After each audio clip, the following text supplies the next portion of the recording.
Ahoj, vítám tě u prvního dílu Zajícovin, zapínáme pásy a startujeme. Tohle je nový pořad, kde budeme řešit peníze, svět kolem nás a věci, které normálně řeší lidi doma u stolu, ale málo kdo u nich mluví nahlas. Jsem finanční poradce a s lidma řeším prachy už docela dlouho, ale čím díl to dělám, tím víc vidím, že problém často není v tom, že by lidi nevydělávali, ale je v tom, že se v tom prostě ty lidi ztrácejí. Zajícoviny mají být místo, kde se o penězích mluví normálně, bez strašení, bez zázraku, bez nějakých keců. Jedna věc, kterou poslední roky strašně vidím, je to, jak jsme všichni přehlcený informacemi. Každý má názor, každý něco radí, každý ví, co bys měl dělat. Otevřeš mobil, za 5 minut ti někdo řekne, jak máš investovat, kde máš bydlet, co máš koupit a čeho se máš bát. Problém není v tom, že by lidi byli blbí. Problém je v tom, že to je prostě moc. A pak se nedivme, že spousta lidí radši nedělá nic, protože udělat rozhodnutí znamená riskovat to, že to zase podělám. Jenže neudělat rozhodnutí je taky rozhodnutí a často to bývá to nejhorší. A tohle není jen o penězích, tohle se týká práce, vztahů, bydlení, prostě života. U peněz je to jenom víc vidět, protože tam se chyby dřív nebo později projeví. A proto má smysl mít alespoň v některých věcech jasno. Ne podle internetu, ale podle sebe. Největší luxus za mě dnešní doby jsou větší prachy. Je to hlavně ten vklid v té hlavě. O ničem jiným a o ničem víc to není. Chtěl jsem to vzít dneska takhle nějakým způsobem obecně, budeme na to příště mít víc času, víc vás do toho daleko víc zapojím. Já, jak jsem říkal, kromě politiky, tak chci řešit vlastně úplně všechno, ale přijde jedna věc. Když všichni jsme tak strašně informovaní, tak to bych si mohl, ale když budu mít problémy, já nevím, po infarktu nebo s cholesterolem, to bych si vlastně mohl udělat bypass sám, to si takhle vemu nůž na koberce, udělám si to sám, jako, nebo spíš, na co chci apelovat, nechte prostě zase pracovat specialisty, protože když si chceme dobře najíst, tak jim jdeme do nějaký restaurace, kde dobře vařej. Když nám není dobře, tak jak říkám, jak už jsem zmínil, jdeme za nějakým specialistou na to a na to. Nechte prostě lidi pracovat. A hlavně ty specialisty. Nesnažme se bejt na všechno experti, ale nechte si poradit. Opravdu. Tak novinky z finančního světa a vzhledem k tomu, že je leden 2026, tak vás bude určitě zajímat, jak se bude stát inflace a věci s tím spojený. Takže co se týče inflace jako takový, tak dle predikcí České národní banky by nemělo dojít k výraznému vzrůstu ani poklesu. Což znamená, pokud tam byl v průměru minulý rok kolem 2,5% inflace, letos počítejme zhruba dle predikcí, samozřejmě může nastat ještě lecos, ale dle predikcí České národní banky, tak to tam vypadá kolem 2,2-2,3%.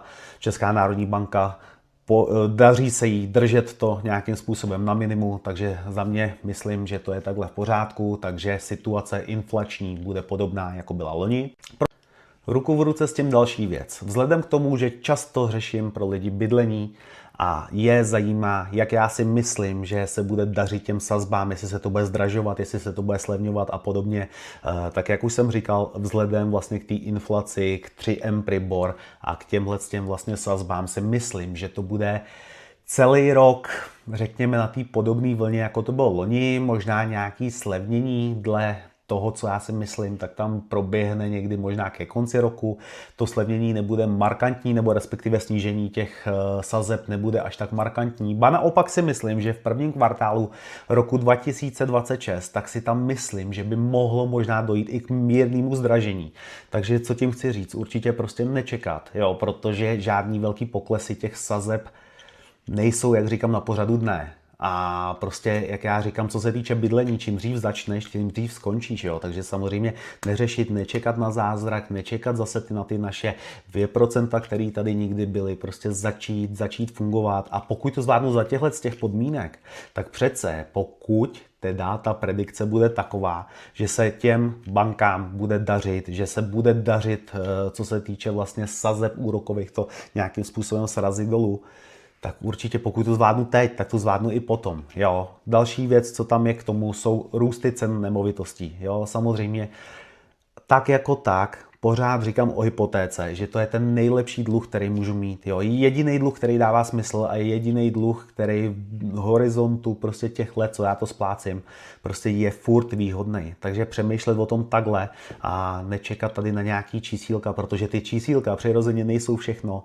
to, co nám hraje do not vlastně co se týče pořizování nějakého prvního vlastního bydlení a podobně. Takže bacha na to.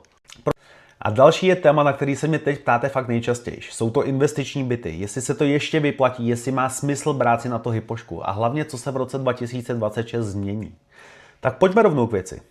Největší změna je od dubna 2026, když budeš kupovat investiční nemovitost, tak ti banka, nebo doporučení je, že ti půjčí maximálně 70%. U normálních nemovitostí na bydlení zůstává 80-90%. Zatím se jedná pouze o doporučení, ale je to určitě vážný téma, protože dnes a denně tady řeším zajít, co si myslíš o těch bytech, co si myslíš o tom, že bych koupila investiční byt. Jednoduše řečeno, 30% vlastních peněz. Příklad je jasný. Byt za 4 miliony, banka ti půjčí maximálně 2,8. Zbytek 1 200 000 musíš mít svých. Dřív to šlo mnohem víc na páku, teď už ne. Je to proto, že investiční byt je prostě větší risk než vlastní bydlení. Banky i regulátor chtějí, aby investor měl něco vsazeného ze svýho, jestli mi rozumíš. Druhá věc, kterou banky v roce 2026 řeší mnohem víc, je celková zadluženost. Laicky řečeno, všechny tvoje dluhy dohromady by neměly být víc než zhruba 7násobek ročního příjmu. A jo, počítá se fakt všechno. Hypotéky, půjčky, lízačku, pokud nějakou máš, prostě komplet. Co to v praxi znamená?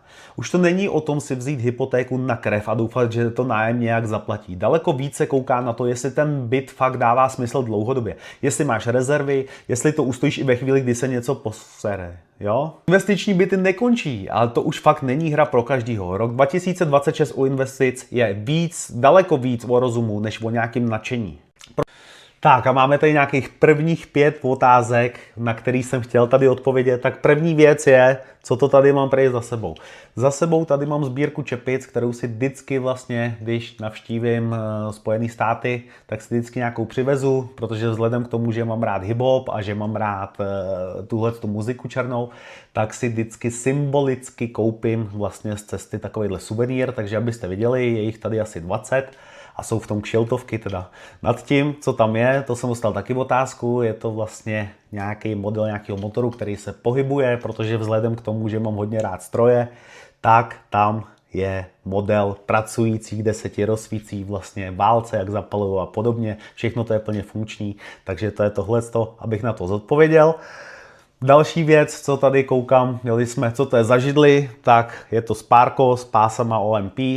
Je to teda udělaný tak, protože zase, jak říkám, vzhledem k tomu, že jsem fanoušek těch automobilů, tak určitě sedí se mi v tom dobře, trošku máš takový nutkání se v tom rovnat, není to, jak když máš klasický kancelářský křeslo a sedíš tady 12 hodin denně u financí, tak máš takový nutkání se rovnat, takže z tohohle důvodu jsem vybral právě tohleto. Další otázka tady je to taková dost omílaná otázka, ale každopádně odpovědět na ní musím. Jak se stát finančním poradcem? No tak finančním poradcem se člověk nestává na počkání. Jo. Finančním poradcem se stejně tak jako třeba já, který jsem dělal úplně jiný obor, dělal jsem ať už manuálně či hlavou. Prostě je to o tom se nějakým způsobem mít otevřenou tu mysl. Je to především o nějakém samostudiu, je to o tom, že zkrátka člověk to nesmí vzdát při prvním neúspěchu.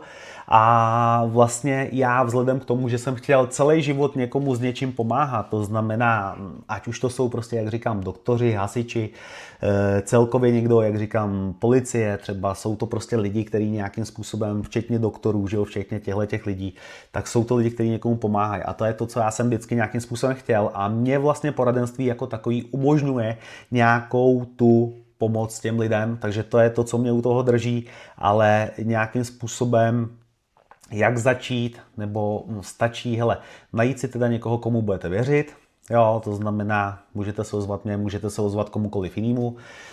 Určitě v poradenství si lidi musí sedět, tohle je vztahový biznis i ve vztahu vlastně klient a poradce, ale i klienti, kolegové, to znamená manažer, podřízený, nebo jestli to tak smím říct, já nemám rád tyhle slova, ale určitě je to o vztahách. Jo? Pokud tomu člověku nevěřím jako člověku, tak to všechno kolem je jenom nějaká fraška a je to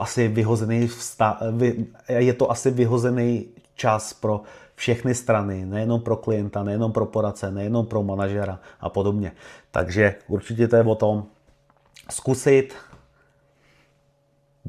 vydržíte tak, jenom že to nebudete vzdávat, že prostě problém vesměs dnešní generace, ještě zástupce generace Y, Pořád v nás je, ještě v těch Y, tak je tam nějaká taková snaha o to vytvořit nějakou hodnotu, ne to v první příležitosti vzdát a podobně, jo. Protože dneska existuje internet. Na internetu jsou všichni dokonalí, všichni extrémně bohatí a všichni jsou prostě ty nejlepší vlastně na světě. Dobře, ale co proto chcete teda dělat? Co proto?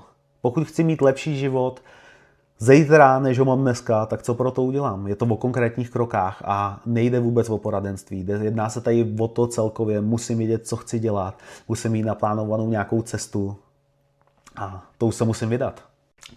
Další otázka, věc, kterou tady máme, tak je, jak hodnotíš rozdíl mezi tím, když jsi začínal a mezi teďka 6 letama v oboru.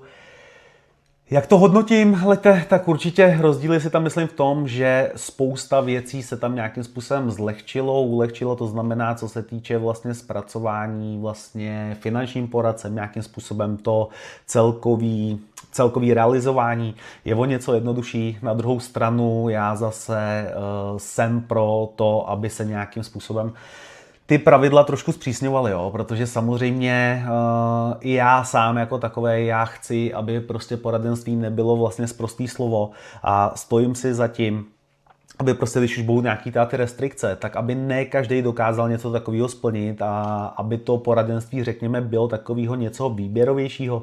To znamená, pokud už prostě svěřu někomu veškerou svoji důvěru, tak musím vědět, že ten člověk opravdu ví, o čem mluví. A za mě prostě to, že jsou tady nějaké zpřísnění, já se jedině dobře, jo, protože zase říkám, už jenom prostě klient, zájemce, ať už i poradce, takže jak říkám, ty pravidla jsou vyvíjený na nás, ale za mě i co se týče tohohle, z toho prostě banky, pojišťovny, všichni se jenom chrání a já si myslím, že to je jedině dobře, protože mělo by to být v obou straně, jak říkám, zase prospěšný, nebo neměl by to být scam ani z jedné, ani z druhé strany. A prostě pokud to tak bude, tak v poradenství prostě má ty nejlepší vyhlídky, si myslím, jo, ale musí to dělat lidi, který ví, co je potom čeká, pokud se to nebude dělat tak,